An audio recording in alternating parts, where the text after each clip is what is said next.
ધોરણ 6 વિષય અંગ્રેજી યુનિટ 3 ઇન ફ્યુચર। જય શ્રી કૃષ્ણ વિદ્યાર્થી મિત્રો, કલરવ મોડલ સ્કૂલની YouTube ચેનલમાં તમારું સ્વાગત છે। વિદ્યાર્થી મિત્રો, આપણે ગયા પિરિયડમાં એક્ટિવિટી 3 માં બરાબર જે આપણા યુનિટ 3 ની એક્ટિવિટી 3 છે મેઇન યુનિટ બરાબર તેની વિશે ચર્ચા કરી રહ્યા હતા કે જેમાં એક શાળાની અંદર નિબંધ સ્પર્ધા યોજાઈ રહી હતી અને નિબંધ સ્પર્ધાનો વિષય હતો કે હું બનીશ, આઈ વિલ બીકમ બરાબર, જેમાં આપણે સિદ્ધાર્થ વિશે કે સિદ્ધાર્થે શું નિબંધ લખ્યો છે બરાબર, સિદ્ધાર્થની સ્પર્ધામાં શું નિબંધ લખ્યો છે, એ શું બનવા માંગે છે, એ શું બનીને શું કરશે એ આપણે જાણ્યું હતું। તો આપણે એમાં સમજ્યા હતા કે ટીચર બનવા માંગે છે બરાબર, અને એ ટીચર તરીકે કેવી રીતે ભૂમિકા ભજવશે એ આપણે જોયું હતું। હવે એના પછીનો આપણે લેટર જોઈએ, એના પછીનો નિબંધ જોઈએ બરાબર, ટોપ 3 નિબંધ આપણને જોવાના છે। તો પહેલો આપણે સિદ્ધાર્થનો જોયો અને બીજો હવે ઈવાનો નિબંધ આપણે જોવાનો છે। તો ઈવા શું બનવા માંગે છે, ઈવા એના નિબંધમાં શું લખ્યું છે, એ જે બનવા માંગે છે એ એની ઉપર કેવી ભૂમિકા ભજવશે, એ એના વિશે એના પ્રત્યે કેવા કામો કરશે એ આપણે સમજીએ। તો જુઓ વિદ્યાર્થી મિત્રો, આપણે ભણી રહ્યા છીએ અંગ્રેજી યુનિટ 3 ઇન ફ્યુચર એક્ટિવિટી 3 અને એમાં આવ્યા હતા આપણે ઈવા રોટ, એટલે કે ઈવા લખે છે, એટલે કે ઈવાએ લખ્યું છે બરાબર, રોટ એટલે ભૂતકાળનું કે ઈવાએ લખ્યું છે। હવે શું લખ્યું છે ઈવાએ, તો કે લાસ્ટ જાન્યુઆરી એટલે કે ગયા જાન્યુઆરી મહિનામાં I went to my uncle's place એટલે કે હું મારા અંકલના ઘરે, હવે અંકલ એટલે માસા પણ થાય, મામા પણ થાય, કાકા પણ થાય, ફુવા પણ થાય, ગમે તે લઈ શકાય। હવે એમાં કયો અર્થ લીધો છે આપણે ખબર નથી, તો આપણે મામા તરીકે અત્યારે લઈએ। તો I went to my uncle's home, હું મારા મામાને ઘરે ગઈ હતી બરાબર, I went to my uncle's home, uncle's place, હું મારા મામાને ત્યાં ગઈ હતી, મામાને ત્યાં ફરવા ગઈ હતી ગયા જાન્યુઆરીના મહિનામાં બરાબર। It is in Vadgam near Khambhat, તો મારા મામા ક્યાં રહે છે, તો કે તે રહે છે વડગામમાં કે જે ખંભાત નજીક આવેલું છે, near ખંભાત એટલે કે ખંભાતની નજીક આવેલું છે। મારા મામા ને ઘરે હું ગઈ હતી કે જે વડગામમાં ખંભાત નજીક, ખંભાત પાસે આવેલું છે। A group of young boys and girls from Baroda came there. A group of young boys and girls, a group એટલે કે સમૂહ બરાબર, group એટલે સમૂહ, young boys and girls યુવાન છોકરાઓ અને યુવાન છોકરીઓનું કેમ એટલે કે આવ્યા હતા, there એટલે કે ત્યાં, ક્યાંથી, તો કે from બરોડાથી, બરોડા એટલે આપણા સુરતનું બરોડા નહીં બરાબર, બરોડા એટલે કે વડોદરાનું ટૂંકું નામ છે બરોડા બરાબર, એટલે કે a group of young boys and girls from Baroda came there, કે એક યુવાન છોકરાઓ અને છોકરીઓનો સમૂહ બરોડાથી ત્યાં આવ્યો હતો। હવે શું કામ આવ્યો હતો એ પણ આપણે જોઈએ। તો they crossed the bay of Khambat on foot બરાબર, they crossed the bay of Khambat on foot એટલે કે they cross એટલે કે તેઓએ પાર કર્યું, તેઓએ પસાર કર્યું બરાબર, તેઓએ પાર કર્યું the bay of Khambat, ખંભાતની ખાડી, બે એટલે ખાડી અથવા તો અખાત કયો તો પણ ચાલે, ખંભાતનો અખાત બરાબર, તમે સામાજિક વિજ્ઞાનમાં ભણી ગયા હશો, ખંભાતનો અખાત, કચ્છનો અખાત, બંગાળની ખાડી બરાબર, એટલે એ થાય બે ઓફ એટલે કે બે ઓફ ખંભાત એટલે કે ખંભાતની ખાડી અથવા તો ખંભાતનો અખાત બરાબર। they crossed the bay of Khambat on foot એટલે કે પગ ઉપર એટલે કે ચાલીને, તેઓએ ખંભાતનો અખાત ચાલીને પાર કર્યો હતો બરાબર।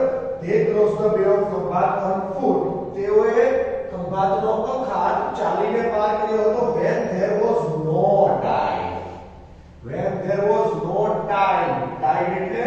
એટલે ભરતી બરાબર, જ્યારે દરિયામાં ભરતી ન હતી બરાબર, જ્યારે દરિયામાં ભરતી નહોતી ત્યારે એ લોકોએ ખંભાતનો અખાત ચાલીને પાર કર્યો હતો। they came there. They came એટલે કે તેઓ આવ્યા હતા. there ત્યાં to see એટલે કે જોવા માટે. શું જોવા માટે? flocks of flamingos at night એટલે કે રાત્રિ દરમિયાન. flocks of flamingos. flocks of flamingos એટલે કે flocks એટલે ટોળું. flamingo એટલે કે સુરખાબ. બરાબર? એક પ્રકારનું પક્ષી. ફ્લેમિંગો જે પક્ષી છે એ આપણા ગુજરાતનું રાજ્ય પક્ષી કહેવાય છે. બરાબર? તમે કદાચ સામાન્ય જ્ઞાનમાં ભણ્યા હશો કે ફ્લેમિંગો છે એ આપણા ગુજરાત રાજ્યનું રાજ્ય પક્ષી છે. સુરખાબ છે. સુરખાબ એ રાજ્ય પક્ષી ગણાય છે ગુજરાતનું. બરાબર? કેમ કે ઘણા પ્રમાણમાં આપણને સુરખાબ આપણા ગુજરાત રાજ્યમાં જોવા મળે છે. આપણે અહીંયા સુરતમાં નથી જોવા મળતા, પરંતુ કચ્છનું અબડાસા છે, આ ખંભાત છે, આવા કેટલાક પ્રદેશોમાં ટોળા સુરખાબના હોય છે. બરાબર? એટલે they came there to see flock of flamingos at night. એટલે કે તેઓ ખંભાતનો અખાત પાર કરીને વડગામ શું કામ આવ્યા હતા? તો કે તેઓ flocks of flamingos એટલે કે રાત્રિ દરમિયાન સુરખાબનું ટોળું જોવા માટે તેઓ આવ્યા હતા. ક્યાંથી આવ્યા હતા? વડોદરાથી. બરાબર? they observe એટલે કે અવલોકન કરવું, જોવું, નિહાળવું, નિરીક્ષણ કરવું. બરાબર? they observe એટલે કે તેઓએ observe કર્યું, તેઓએ અવલોકન કર્યું the night sky રાત્રિના આકાશનું with a big telescope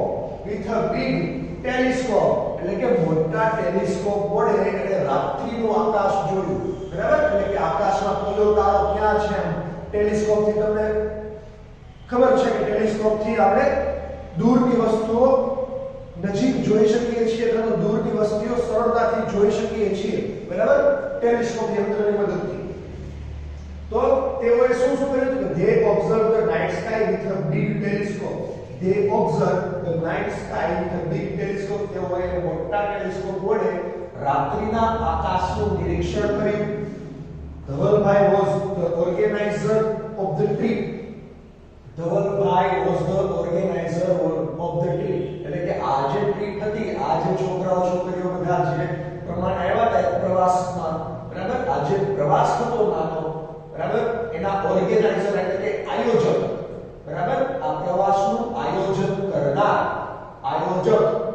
બરાબર? આયોજન કરનાર એટલે કે આ પ્રવાસનું આયોજન કરનાર આયોજક કોણ હતા? તો કે ધવલભાઈ. બરાબર? તો આ બધા જ એક ટ્રેકિંગ કેમ્પમાં આવ્યા હતા, એક ટ્રીપમાં આવ્યા હતા. કોણ? તો કે ઈવા અને એના કેટલાક મિત્રો અને બીજા કેટલાક યુવાન છોકરાઓ અને છોકરીઓ ક્યાંથી આવ્યા હતા? બરોડાથી આવ્યા હતા. બરાબર? ઈવા એના કાકાને ઘરે મામાને ઘરે રોકાણી હતી, જે વડગામ પાસે ખંભાત પાસે આવેલું છે. છોકરાઓ અને છોકરીઓનું ટોળું એક સમૂહ આવ્યો હતો. બરાબર? એક ટ્રીપમાં જેના આયોજક ધવલભાઈ હતા. તેઓએ ખંભાતનો અખાત ચાલીને પાર કર્યો કે જ્યારે એમાં ભરતી નહોતી ત્યારે.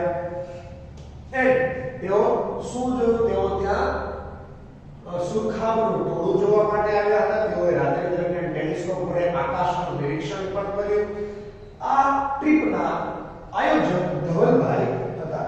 I talked with him એટલે કે મેં તેની સાથે વાત કરી. I learned એટલે કે મેં શીખ્યું a lot of interesting things, ઘણી બધી રસપ્રદ વસ્તુઓ about nature એટલે કે કુદરત વિશે. બરાબર? આપણી આજુબાજુની કુદરતી સંપત્તિઓ વિશે મેં તેમની પાસેથી ઘણું જાણ્યું અને ઘણું તેમની પાસેથી મને શીખવા મળ્યું. એટલે કે મેં ધવલભાઈ સાથે જ્યારે વાત કરી તો ધવલભાઈ પાસેથી મને આ કુદરત વિશે, આપણી પ્રકૃતિ વિશે ઘણું બધું જાણવા મળ્યું. It will also become a trekking organizer like him. I will also become a trekking organizer like him. હું પણ એની જેવી એક ટ્રેકિંગ ઓર્ગેનાઇઝર, ટ્રેકિંગ આયોજક બનવા માંગુ છું. એટલે હવે આટલી માહિતી આપ્યા પછી એને કીધું કે હવે હું શું બનવા માંગુ છું. બરાબર? એ કેવી રીતે થયું? કેવી રીતે એને ડિસાઈડ કર્યું કે એને પોતાને શું બનવું છે? તો કે આ બધું એને જ્યારે નિહાળ્યું કે કેટલા છોકરાઓ આવ્યા છે, છોકરીઓ બરોડાથી જોવા માટે આવ્યા છે, બધું શીખવા માટે આવ્યા છે, આયોજક છે. બરાબર? ધવલભાઈ, તો એના ઉપરથી એને ઇન્સ્પિરેશન મળી, એના ઉપરથી એને પ્રેરણા મળી કે મારે પણ ધવલભાઈ જેવું બનવું છે એટલે એ પણ એવું કહે છે કે I will also become a trekking organizer like him. હું પણ એની જેવી ટ્રેકિંગ આયોજક બનવા માંગુ છું. I will study birds એટલે કે હું પક્ષીઓ વિશે અભ્યાસ કરીશ, બટરફ્લાઇઝ પતંગિયા વિશે અભ્યાસ કરીશ, insects એટલે કે જીવજંતુ, animals એટલે પ્રાણી, soil એટલે જમીન, trees એટલે વૃક્ષો. બરાબર? એટલે કે આવું આયોજક બનવા માટે આપણી પાસે પૂરતું જ્ઞાન હોવું જોઈએ કે નહીં. બરાબર? કોઈ પણ જગ્યાનું આયોજન કરવું હોય તો એ જગ્યા વિશે આપણી પૂરી જાણકારી હોવી જોઈએ. તો આપણે લોકોને એ જગ્યા વિશે સમજાવી શકીએ કે જગ્યાને આપણે એક્સપ્લોર કરાવી શકીએ. બરાબર? તો ટ્રેકિંગ ઓર્ગેનાઇઝર બનવા માટે બધું જ જ્ઞાન આપણી પાસે હોવું જોઈએ. એટલે યુવા એવું કહે છે કે હું ધવલભાઈ જેવી ટ્રેકિંગ ઓર્ગેનાઇઝર બનીશ, એની જેવી આયોજક બનીશ. એટલે એના માટે મારે શું કરવું પડશે? કે I will study એટલે કે હું ભણીશ, હું અભ્યાસ કરીશ. કોની વિશે અભ્યાસ કરીશ? શાની વિશે અભ્યાસ કરીશ? તો કે પક્ષીઓ વિશે સમજીશ, પ્રાણીઓ વિશે સમજીશ, જીવજંતુઓ વિશે સમજીશ. બરાબર? પતંગિયાઓ વિશે સમજીશ, જમીન અને વૃક્ષો વિશે સમજીશ. કેટલા પ્રકારની જમીનો હોય છે, કેવા પ્રકારના વૃક્ષો હોય છે, કયા વૃક્ષો ક્યાં ઉગે છે, ક્યાં નથી ઉગતા. બરાબર? અનુકૂલન કેવા પ્રકારના વૃક્ષોનું અનુકૂલન કેવી જગ્યાઓ પર હોય છે, કેવા પ્રકારના પ્રાણીઓ કઈ જગ્યાએ જોવા મળે છે. આ બધો જ અભ્યાસ આ વિશાળ આખું ભણવાનું હું સમજીશ અને ધવલભાઈ જેવી આયોજક બનીશ. પછી કે છે they all are lovely parts of our world એટલે કે આ બધા વિશે જે હું અભ્યાસ કરવાની છું, they are all lovely parts of our world. આ બધા જ ભાગો આપણી દુનિયાના સુંદર ભાગો છે. બરાબર? વૃક્ષો, પ્રાણીઓ, પક્ષીઓ, પતંગિયાઓ, જીવજંતુઓ, જમીન આ બધા જ આપણી પૃથ્વીનો એક સુંદર ભાગ છે. પછી I will also learn sky gazing.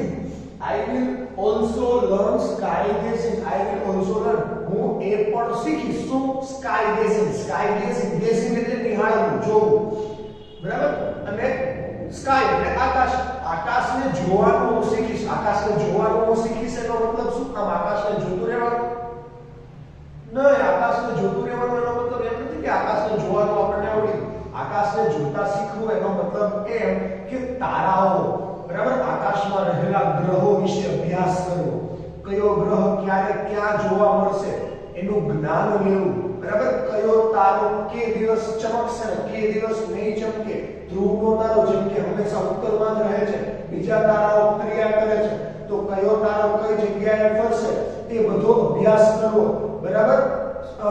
આકાશમાં જોઈને કયો ઉપગ્રહ છે તે ઓળખી બતાવવો. આ બધો જ અભ્યાસ એટલે કે આકાશ વિશેનો અભ્યાસ હું કરીશ.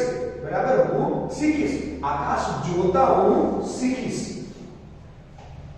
I will talk to my friends.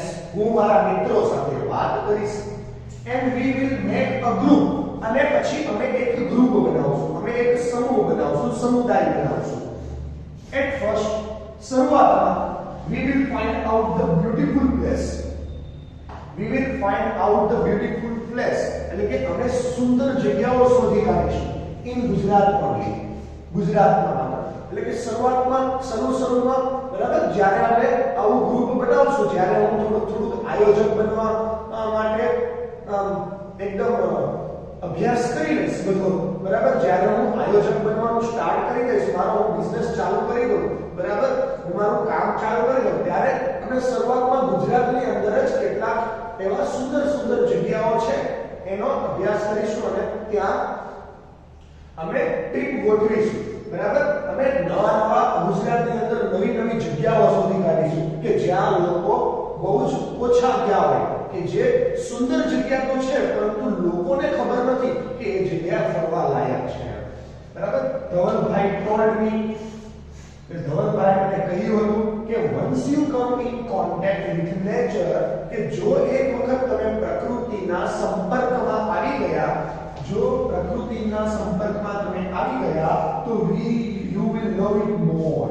તો તમને પ્રકૃતિ વધુ ને વધુ ગમવા લાગશે.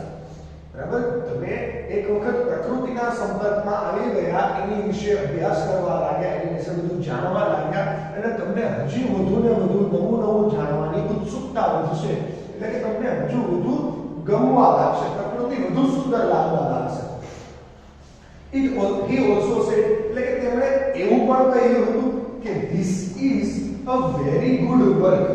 આ એક ખૂબ જ સરસ કામ છે. you can earn good money. તમે સારા એવા રૂપિયા પણ કમાઈ શકો છો. it is service to young generation. અને આજની યંગ જનરેશન એટલે કે આજની યુવા પેઢી, જનરેશન એટલે પેઢી, અત્યારની ચાલતી પેઢી, બરાબર. It is service two young generation એટલે કે અત્યારની યુવા પેઢીઓને આપવા માટે એક સરસ મજાનું જ્ઞાન પણ છે.